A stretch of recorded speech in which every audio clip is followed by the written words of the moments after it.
And you're first going to sprinkle yourself to cleanse yourself, to anoint yourself. And then you're going to take it and you're going to go around your circle and sprinkle your circle. That's one of the ways that you can cleanse yourself. Another way is a ritual bath. And a ritual bath is you just take a bath, and as you're cleaning yourself in the bath, you just picture all the negative energy being washed away. Just imagine all the dirt on your body is the negative energy, and as you're washing it away, you're washing away all your negative energy. I don't typically like to do a ritual bath. One, because it takes too long. Two, because I don't like doing rituals with wet hair. Because all the books and the websites that I've read will tell you that you also have to wash your hair, and I don't like having wet hair. So, and plus my hair takes forever to dry, so I just do the sprinkling. So after that, after you've sprinkled yourself and you've sprinkled the circle, you're going to say, I admit myself into this blessed circle in love and light, and enter in perfect love and perfect trust. So now you're going to invoke the goddess and the god. So the first thing you're going to say, okay, first you're going to light the candle. You're going to take your spirit candle and light the goddess candle with it.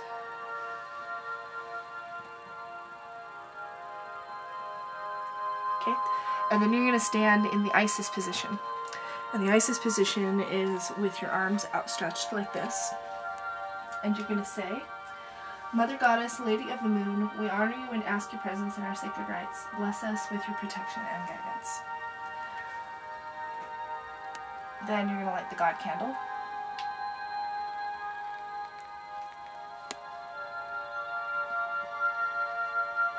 Okay, then you're going to stand in the Osiris position. And that's with your arms crossed like this.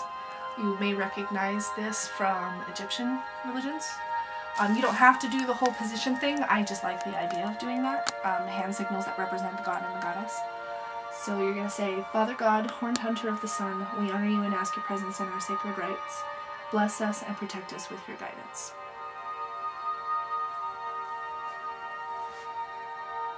Okay, so that's invoking deity. So now the god and the goddess have entered the circle and joined you in your ritual. Next, you're going to call the elements.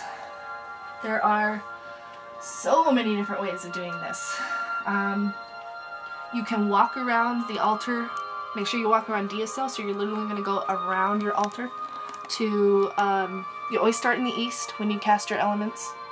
You can take your incense and literally walk around the altar to the east side of your circle, and you can set it down, or you can walk back to the center of the altar.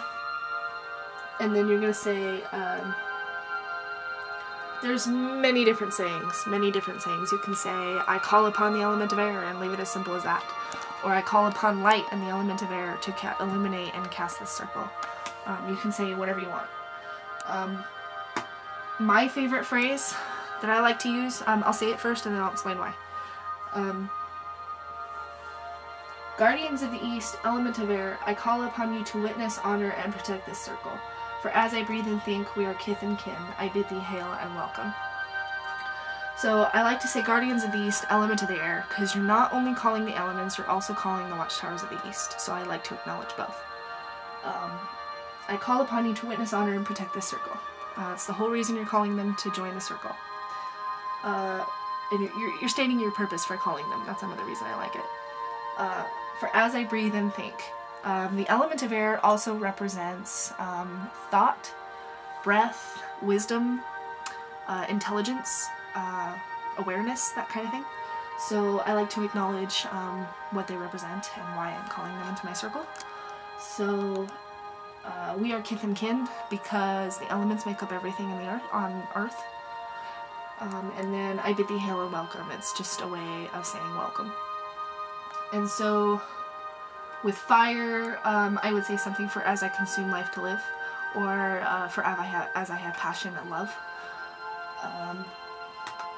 For water, I would say for as I feel and my heart beats. Water represents emotions and feelings And then earth, I would say, for as I have body and strength, because the earth represents strength and the body. You can use that same phrase. Another method of calling the elements is with candles. Rather than walking around with the elements themselves, you can take your candle. So say I have candles in here. I'm going to start with air. So I can take my candle, light it with the spirit candle, walk around my altar Deosil or clockwise, and stop in the east and set down my candle, and then say my little phrase. And so on and so on. You always start with east when you're casting.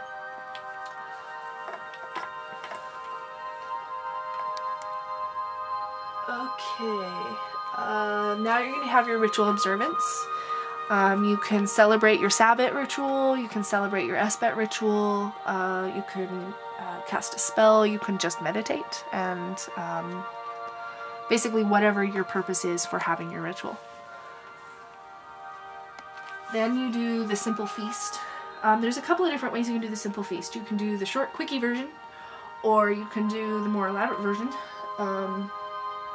The more elaborate version, you always start with the chalice. The chalice is also a tribute to the goddess. So you can say, hold it up and say, gracious goddess of abundance, bless this wine and infuse it with your love. In your names, Mother Goddess and Father God, I bless this wine. Quickie version.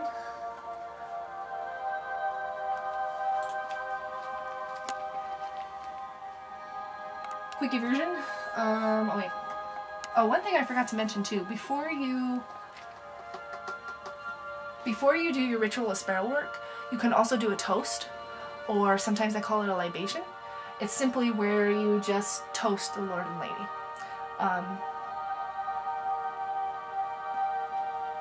So first you're going to hold it up and say to the Lord and Lady.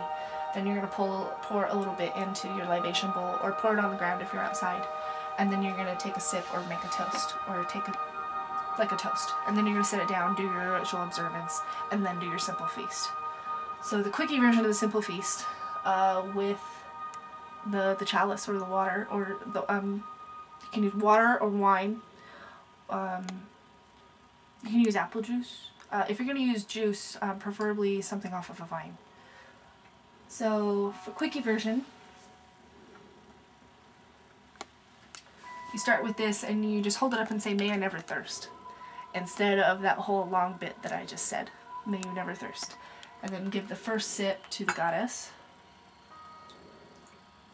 and then drink the rest.